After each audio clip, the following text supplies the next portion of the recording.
رات کے 10 بجے کے قریب روڈ کے دونوں طرف گاڑیاں اپنے اپنے منزل کی طرف رواں دواں تھیں۔ روڈ کے کنارے ایک خوبصورت لڑکی ہائی ہیلز والے سینڈل اور ہاتھ میں پرس لیے سڑک کراس کرنے کے لیے کھڑی تھی۔ اتنے میں ایک جوان آیا اور پوچھا، میں کچھ مدد کروں؟ لڑکی، بس مجھے روڈ کراس کرنا ہے۔ جوان نے ہاتھ پکڑ کر گاڑیوں کو اشارہ کر کے روڈ کراس کرایا۔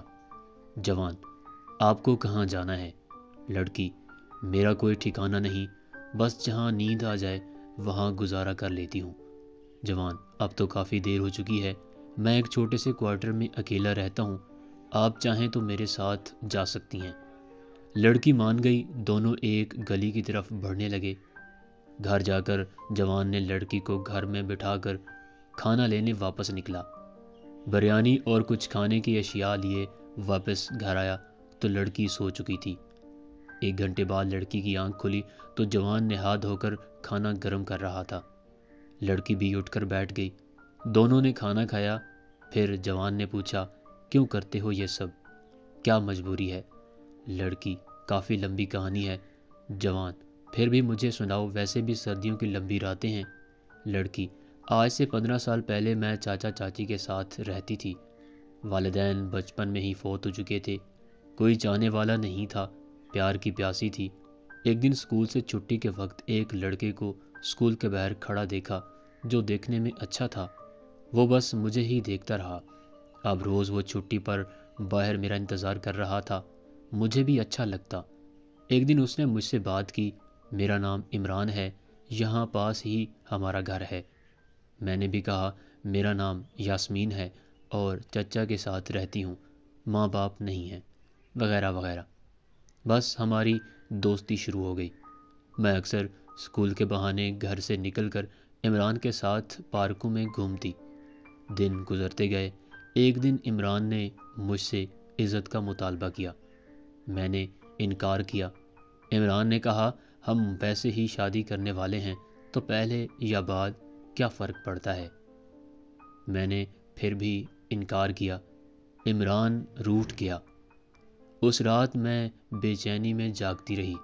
اگلی صبح میں نے عمران کو منایا، مگر خدا کی نظروں میں گر گئی۔ بس اس دن سے عمران غائب ہوا۔ اس کے گھر گئی تو پتہ چلا یہ اس گھر نہیں ہے۔ وہ گاؤں سے رشتہ داروں کے ہاں آیا ہوا تھا، واپس چلا گیا ہے۔ پیار کے نام پر اس نے میرا سکون چھینا۔ آئینے میں دیکھنے سے ڈر لگتا تھا۔ سکول بھی چھوڑ دیا۔ ہر وقت سوچوں میں گم رہتی۔ پڑوسن نے چاچی سے کہا، یاسمین نے اپنی حالت پاگلوں جیسی بنائی ہے۔ بس چاچی کو آئیڈیا مل گیا، میرے حصے کی جائیداد ہڑپنا چاہتی تھی۔ چاچا بھی یہی چاہتا تھا۔ بس میرے پیروں میں زنجیریں ڈال دی گئیں۔ محلے میں مشہور کیا کہ یاسمین پاگل ہو چکی ہے۔ کسی نے پیر تعویذ کا مشورہ دیا۔ بس لوگوں کو دکھانے کے لیے ایک ڈھونگی بابا کو بلا لیا۔ بابا نے سب کے سامنے کہا، اس پر بہت خطرناک جن کا سایہ ہے۔ میں اس کو کمرے میں بند کر کے جن نکال لوں گا، پر یہ چیخے گی، چلائے گی، طرح طرح کے الزام لگائے گی، پر اس کی باتوں پر مت جانا، جن بہت چالاک ہوتے ہیں۔ مسلسل 2 دن مجھے زیادتی کا نشانہ بنایا۔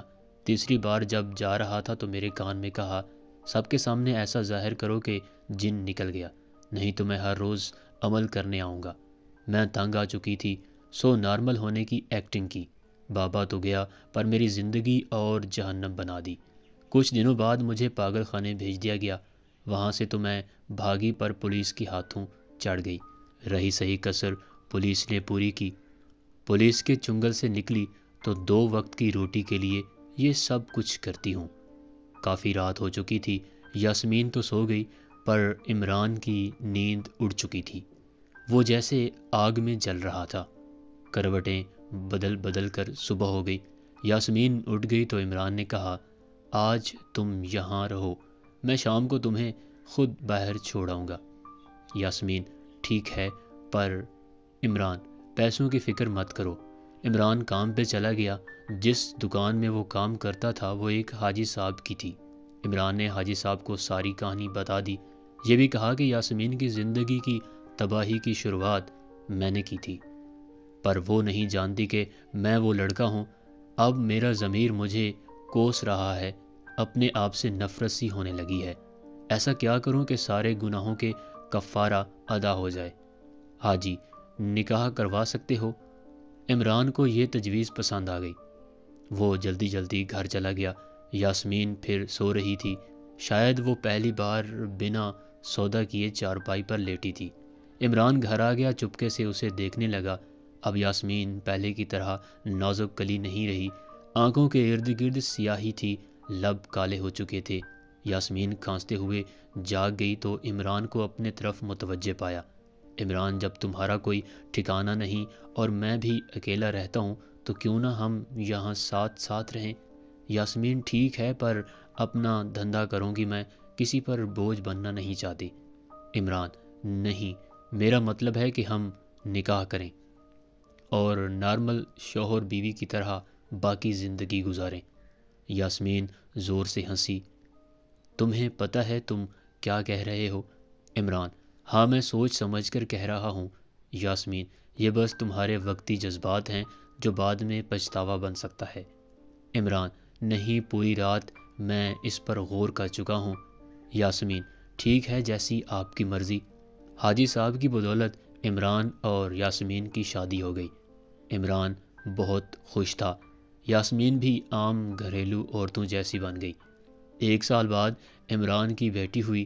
عمران بہت خوش تھا، کام کے دوران بھی گھر کا چکر لگا کر بیٹی سے کھیلتا رہا۔ ایک دن جب گھر آیا تو گھر میں خاموشی تھی۔ اس نے سوچا شاید یاسمین بازار گئی ہوگی۔ اچانک اس کی نظر ایک خط پر پڑی۔ اس نے خط اٹھا کر دیکھا تو لکھا تھا، جو زندگی جہنم بنا دے اسے کوئی کیسے بھول سکتا ہے؟ میں نے اس رات روڈ پر ہی تجھے پہچان لیا تھا۔ میرا روڈ پر انتظار اور دوسری طرف جانا بھی تمہارے قریب آنے کا حصہ تھا۔ میں یتیم تھی، ماں باپ کا پیار نہ ملا، اس لیے تم سے وہ کمی پوری کرنے کی کوشش کر رہی تھی۔ میں تم سے سچا پیار کرنے لگی تھی، رات کو بس تمہارے خیالوں میں سوتی، پر تم خود غرض نکلے، میری زندگی تباہ کر کے پتہ نہیں کہاں غائب ہو گئے۔ اس وقت میں کمزور تھی، پر اب اتنی طاقتور بن چکی ہوں کہ تمہیں ایسے حالات پہ آ کے کھڑا کروں گی کہ تم خود اپنے بال نوچو گے، موت مانگو گے، پر موت بھی تمہارا تماشا دیکھے گی۔ تمہاری طرح اور بھی بہت سے بھیڑیے اس معاشرے میں ہیں، اپنے شکار ڈھونڈتے پھرتے ہیں۔ یہ تمہاری بیٹی ہے، پر اس کو میں اپنی طرح بناؤں گی، یہ بھی میرے نقش قدم پر چلے گی۔ شاید اس سے میرے کلیجے کو ٹھنڈک پہنچے۔ اور بھی بہت کچھ لکھا تھا، پر عمران میں اور پڑھنے کی ہمت نہیں تھی۔ اس نے زور سے چیخ ماری اور باہر کی طرف پاگلوں کی طرح بھاگا۔